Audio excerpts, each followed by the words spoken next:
Hello friends. स्वागत है आपका हमारे यूट्यूब चैनल आर के हिंदी कहानियों में। आज की कहानी है प्रेम लहर की मौत। लड़की मेरे सामने वाली विंडो सीट पर बैठी थी, जबकि लड़का खिड़की की रॉड पकड़कर प्लेटफॉर्म के बाहर खड़ा था। दोनों मूक दृष्टि से एक दूसरे को देख रहे थे। लड़की अपने दाहिने हाथ की सबसे छोटी उंगली से लड़के के हाथ को बार बार छू रही थी, मानो उसे महसूस करना चाहती हो। दोनों में कोई कुछ भी नहीं बोल रहा था, बस अपलक एक दूसरे को ताके जा रहे थे। ट्रेन का हॉर्न बजा, धक्के के साथ ट्रेन खिसकी तो दोनों एक साथ बोल पड़े, बाय। और इसी के साथ लड़की की आंखों से आंसू छलक आए।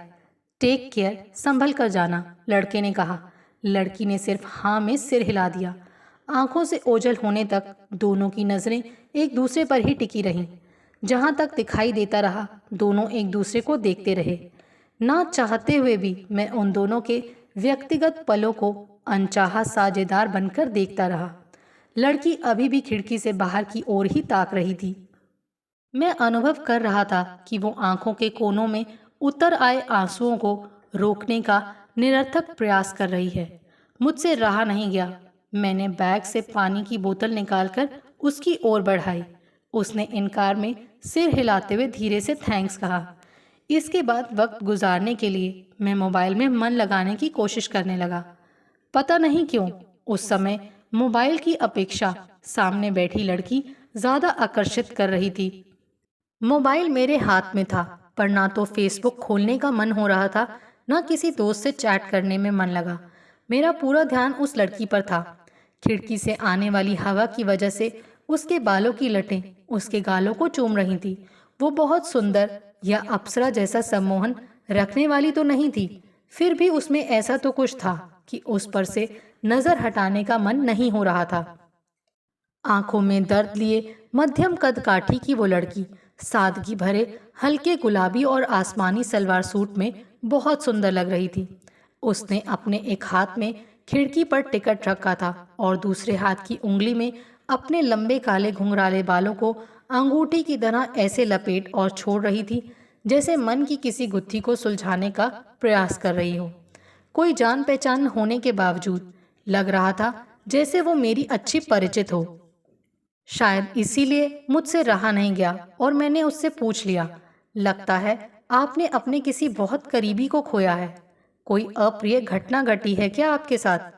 बाहर की ओर से नजर फेर कर उसने मेरी ओर देखकर कहा, हाँ, अकाल बाल मृत्यु हुई है। इसके बाद धीरे से बोली, मेरे प्रेम की। उसके ये शब्द मुझे अंदर तक स्पर्श कर गए थे। उसने जो कुछ कहा वो मेरी समझ में नहीं आया था, इसीलिए मैंने आश्चर्य से पूछा, क्या? अकाल बाल मृत्यु हुई है मेरे प्यार की। उसने फिर वही बात कही और इसी के साथ उसकी आंखों से आंसू छलक कर गालों पर आ गए। उसने अश्रु बिंदु को उंगली पर लिया और खिड़की के बाहर उड़ा दिया। मैंने खुद को रोकने का काफी प्रयास किया, पर मुझसे रहा नहीं गया और मैंने अंत में पूछ ही लिया, आपका क्या नाम है?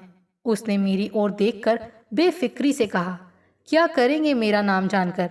वैसे असीम मुझे अनु कहता था। मैं आपकी कोई मदद? मैंने बात को आगे बढ़ाने की कोशिश में पूछा, पर मेरी बात पूरी होने के पहले ही वो बीच में बोल पड़ी, मेरी मदद? शायद अब कोई भी मेरी मदद नहीं कर सकता, पर इस तरह आप ये दर्द कब तक सहन करती रहेंगी? मैं अजनबी हूँ, पर आप चाहें तो अपना दर्द मुझे बता सकती हैं। कहते हैं दर्द बयां कर देने से कम हो जाता है, मैंने कहा। वो भी शायद हृदय का दर्द कम करना चाहती थी, इसीलिए उसने बताना शुरू किया। मैं और वैभवी रूममेट थी, दोनों नौकरी करती थी और पीजी में रहती थी। असीम निक्की का दोस्त था, दोस्त भी ऐसा वैसा नहीं, खास दोस्त। दोनों की फोन पर लंबी लंबी बातें होती थी। एक दिन शाम को निक्की कमरे में नहीं थी, पर उसका मोबाइल कमरे में ही पड़ा था। तभी उसके फोन की घंटी बजी। मैंने फोन रिसीव कर लिया। असीम से वो मेरी पहली और औपचारिक बातचीत थी। हम दोनों एक दूसरे से परिचित थे। ये बात अलग थी कि हमारी बातचीत कभी नहीं हुई थी। निकी मुझसे असीम की बातें करती रहती थी, तो असीम से मेरी।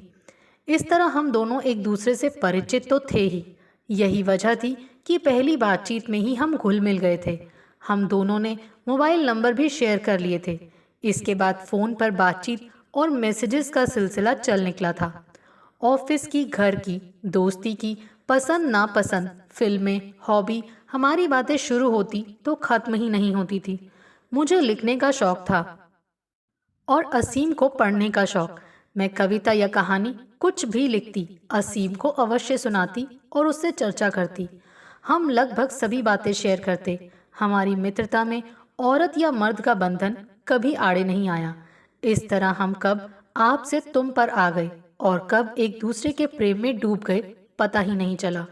फिर भी हमने कभी अपने प्रेम को व्यक्त नहीं किया, जबकि हम दोनों ही जानते थे, लेकिन दोनों में से किसी ने पहल नहीं की।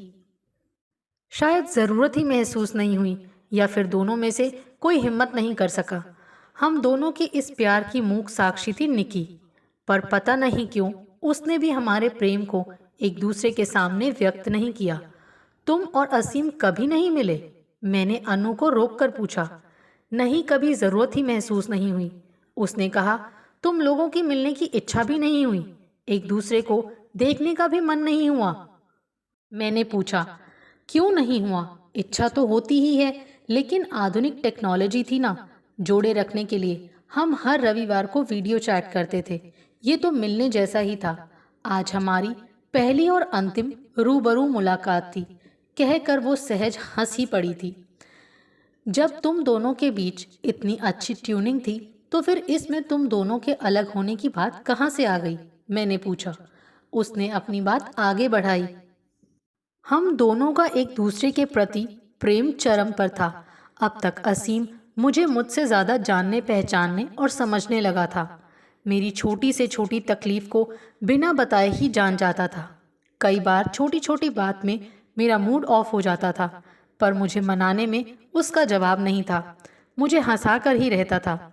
मैं कभी भी उससे झूठ नहीं बोल पाती थी। वो तुरंत पकड़ लेता था कि मैं कुछ छुपा रही हूँ। सच्चाई जानकर ही रहता था। उसका ध्यान रखना, उसकी देखभाल करना मुझे अच्छा लगता था।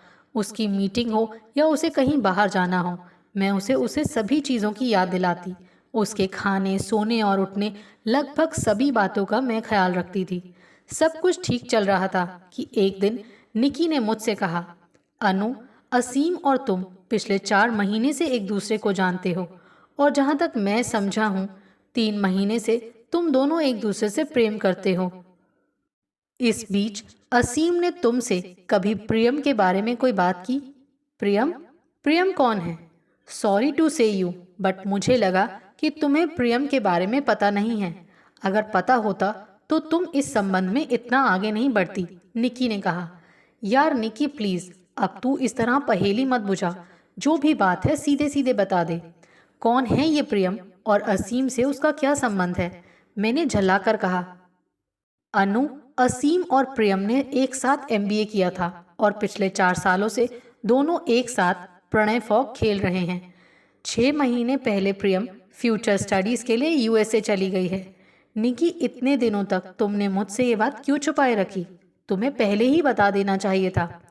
अनु, मैं सोच रही थी कि ये बात तुमसे असीम खुद कहे तो ज़्यादा अच्छा होगा, पर जब मुझे लगा कि शायद असीम भी तुम्हें प्यार करने लगा है, तो अब वो तुमसे ये बात नहीं कह सकता।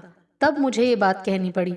अनु, असीम प्रियम को बहुत प्यार करता है, इसीलिए अब तुम्हें इस संबंध में और अधिक गहरे जाने की ज़रूरत नहीं है, क्योंकि बाद में जब सहन करने की बात आएगी तो वो तुम्हारे हिस्से में ही आएगी, निकी ने कहा। सहन करने वाली बात मेरे ही हिस्से में क्यों आएगी? निकी की बात मेरी समझ में नहीं आई, इसीलिए मैंने पूछा। अगर प्रियम को अंधेरे में रखकर, यानी उसे धोखा देकर असीम तुमसे शादी कर लेता है और भविष्य में कभी तुम्हें प्रियम और असीम के पुराने संबंध के बारे में पता चलता, तो मन में अपराध बोध की जो भावना पैदा होगी वो तुम्हें। अनु, तुम मेरी बात पर गहराई से विचार करो, उसके बाद खूब सोच समझ कर आगे बढ़ो। मेरे कहने का मतलब ये है कि इस मामले में पूरी परिपक्वता दिखाकर ही निर्णय लो। मुझे तुम पर पूरा विश्वास है कि तुम जो भी निर्णय लोगी सोच समझ कर ही लोगी। तुम्हारा जो भी निर्णय होगा उसमें मैं तुम्हारे साथ हूँ, निकी ने कहा। निकी की बात सुनकर मेरे मन में भूकंप सा आ गया था। उसकी इन बातों से मेरे दिल पर क्या बीती ये सिर्फ मैं ही जानती हूँ। मैं पूरे दिन रोती रही। मैंने ना तो असीम को फ़ोन किया और ना ही मैसेज भेजा। उसके मैसेज के जवाब भी नहीं दिए। सच बात तो ये थी कि मुझे कुछ भी समझ में नहीं आ रहा था। मैं बिजी होऊंगी ये सोचकर असीम ने भी कोई रिएक्ट नहीं किया।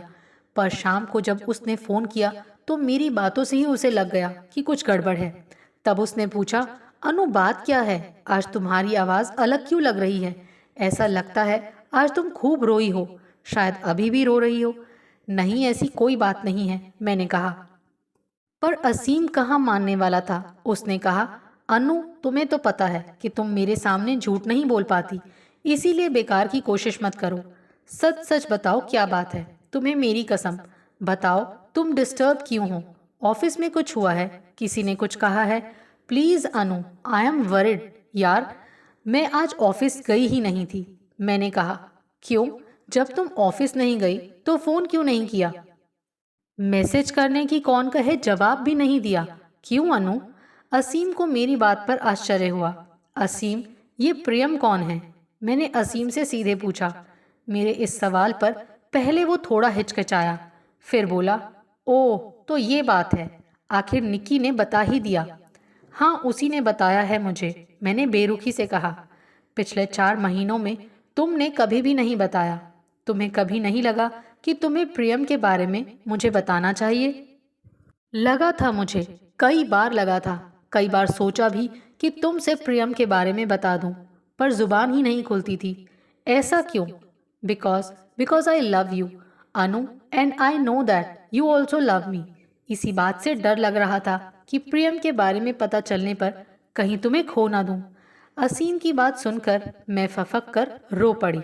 रोते हुए मैंने कहा, असीम तुम्हें पता है कि प्रियम तुम्हें कितना चाहती है और तुम भी उसे कितना चाहते हो। मात्र 4 महीने के अपने इस संबंध में तुम अपने और प्रियम के 4 सालों के प्यार को कैसे भुला सकोगे? और हमारे बीच संबंध ही क्या है? असीम, आज भी तुम मात्र प्रियम को ही प्यार करते हो।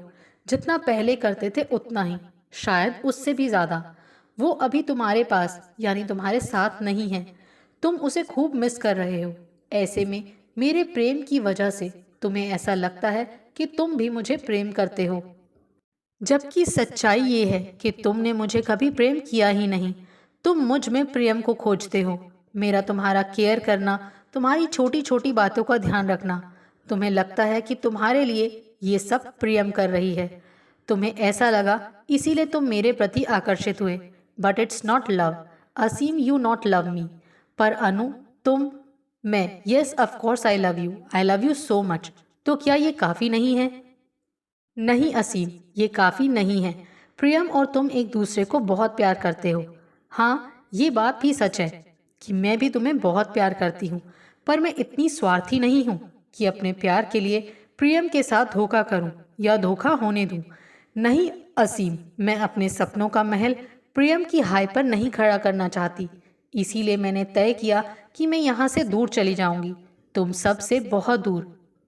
अरे, तुम कहाँ और क्यों जाओगी? जरूरत ही क्या है यहाँ से कहीं जाने की? क्यों जाऊंगी, कहाँ जाऊंगी, ये तो तय नहीं है, पर जाऊंगी जरूर, ये तय है।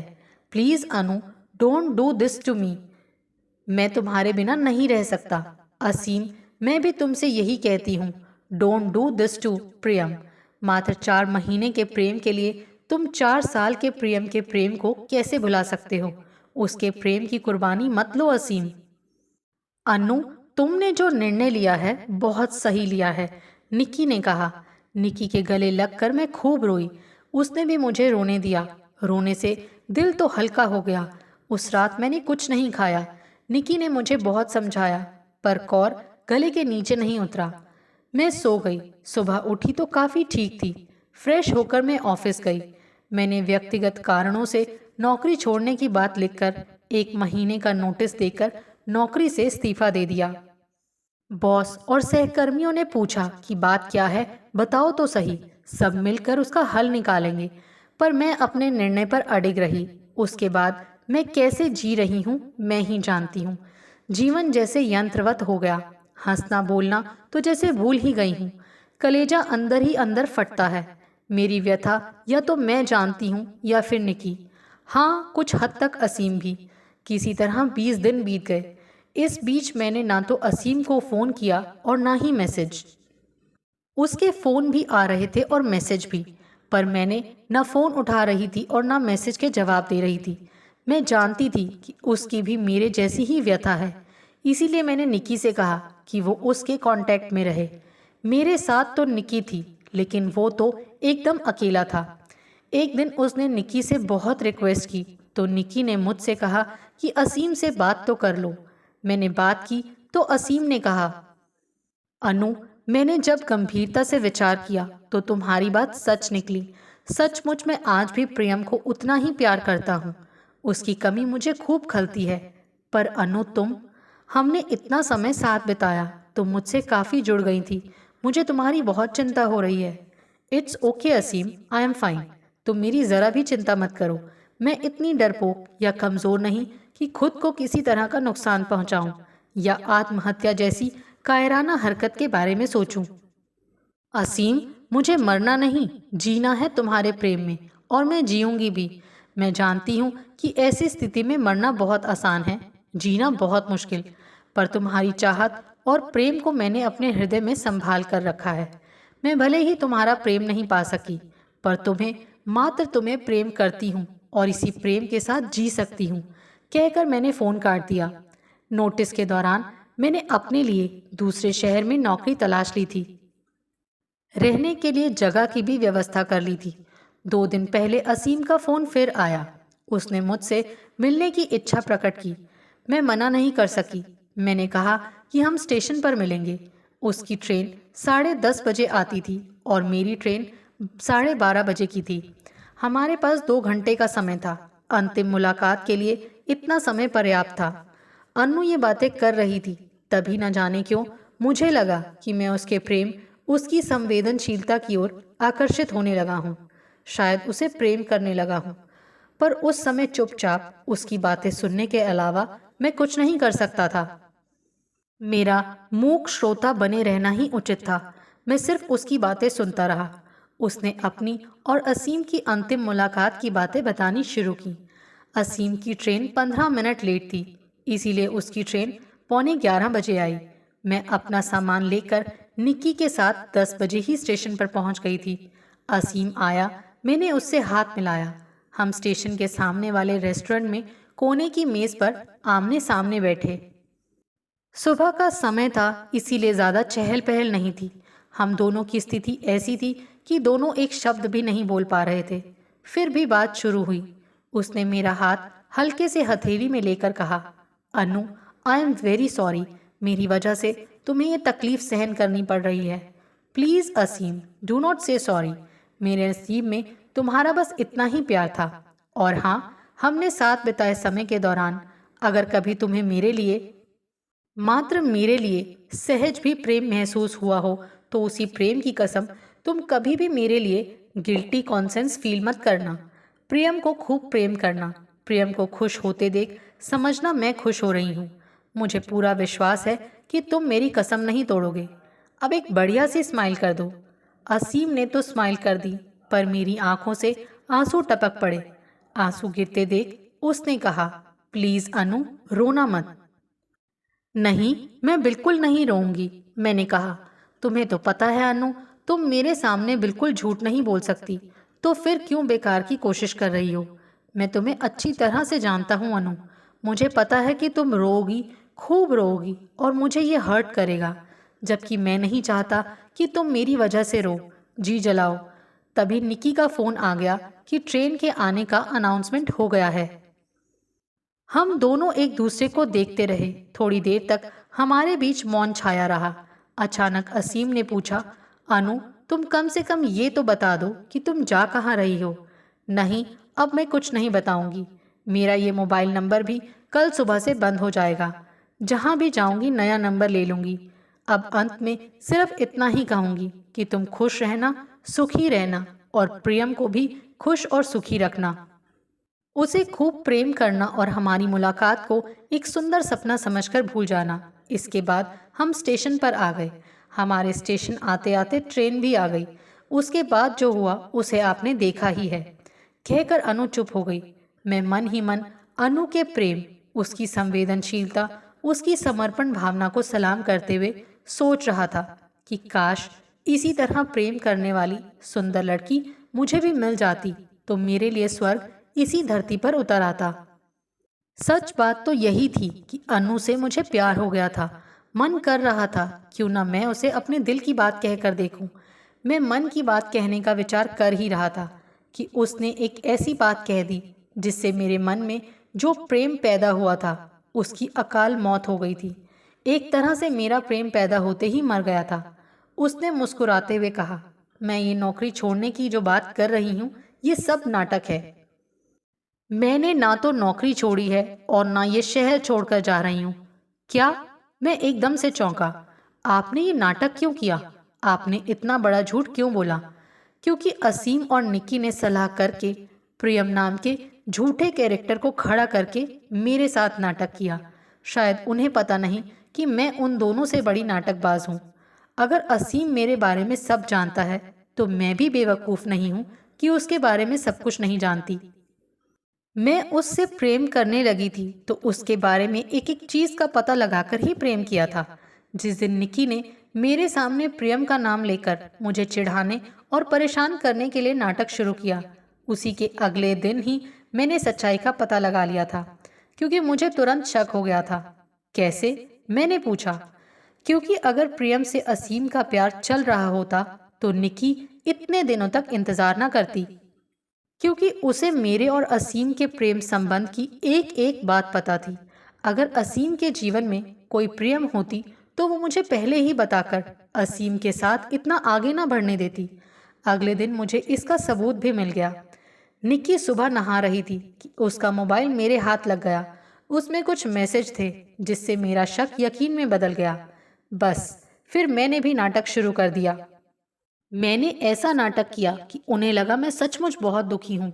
मुझे तो सच्चाई पता थी पर उन्हें पता नहीं था कि मैं भी नाटक कर रही हूँ। इस खेल में मैं उनसे ज़्यादा होशियार निकली क्योंकि वो दोनों मेरे आते वक्त तक सच्चाई उजागर नहीं कर पाए। अब उन्हें डर सता रहा है कि सच्चाई उजागर करने पर मैं उन पर खफा हो जाऊंगी।